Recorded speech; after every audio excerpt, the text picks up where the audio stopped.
Assalamualaikum warahmatullahi wabarakatuh. Dengan saya Yulianti Basri, berikut sorotan sepekan bontangpos.id.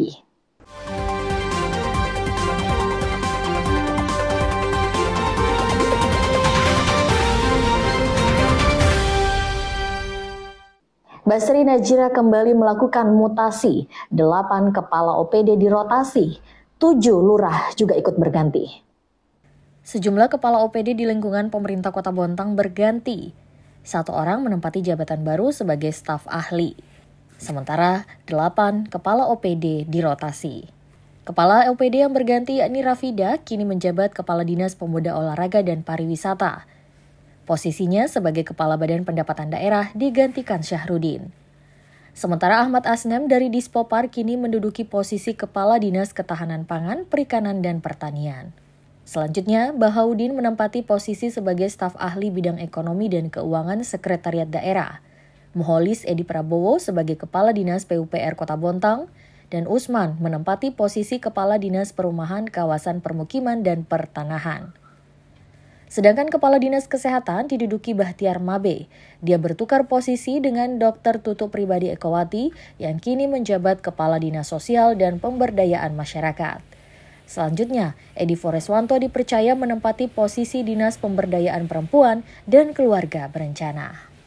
Disnaker Kota Bontang membuka posko pengaduan THR. Diketahui THR harus dibayarkan paling lambat 7 hari sebelum Hari Raya Idul Fitri dan tidak boleh dicicil. Posko pengaduan tunjangan Hari Raya THR di Bontang bakal dibuka. Kepala Dinas Ketenagakerjaan Kota Bontang Abdul Safa Muha mengatakan, posko tersebut ditujukan agar para pekerja dapat melakukan pengaduan, terutama bila perusahaan tempatnya bekerja belum memenuhi kewajibannya memberikan THR. Sebelumnya, Kementerian Ketenagakerjaan pun telah mengeluarkan surat edaran. Di dalamnya mencakup pelaksanaan pemberian THR yang harus diberikan paling lambat 7 hari sebelum Hari Raya. Lebih lanjut, pemberian THR juga harus diberikan penuh alias tidak boleh dicicil. Diketahui ada lebih dari 800 perusahaan di Bontang, termasuk 25 perusahaan skala besar. Apabila terdapat perusahaan yang menyimpang dan tidak mematuhi aturan, pekerja dapat langsung melaporkan ke Disnaker. Selain pembangunan pasar basah, pemerintah Kota Bontang juga berencana membangun rumah potong unggas di eks-pasar sementara Rawa Indah.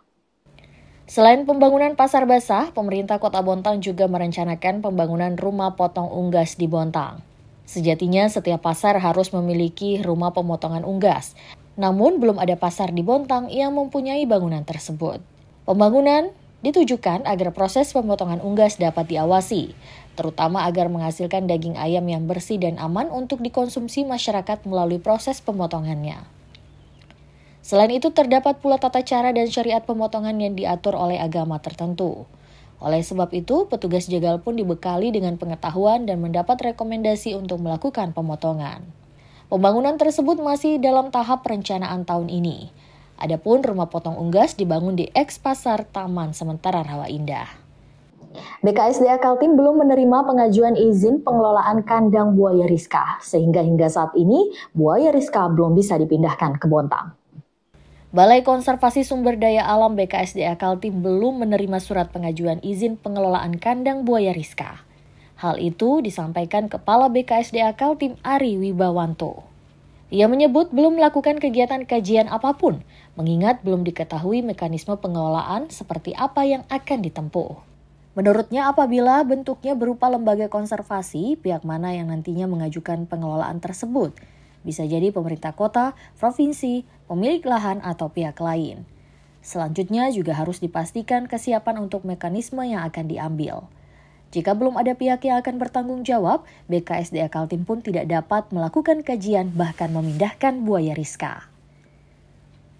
Informasi tadi sekaligus menutup perjumpaan kita kali ini. Terus ikuti informasi terbaru kami di www.bontangpos.id. Saya Yulianti Basri, terima kasih. Wassalamualaikum warahmatullahi wabarakatuh.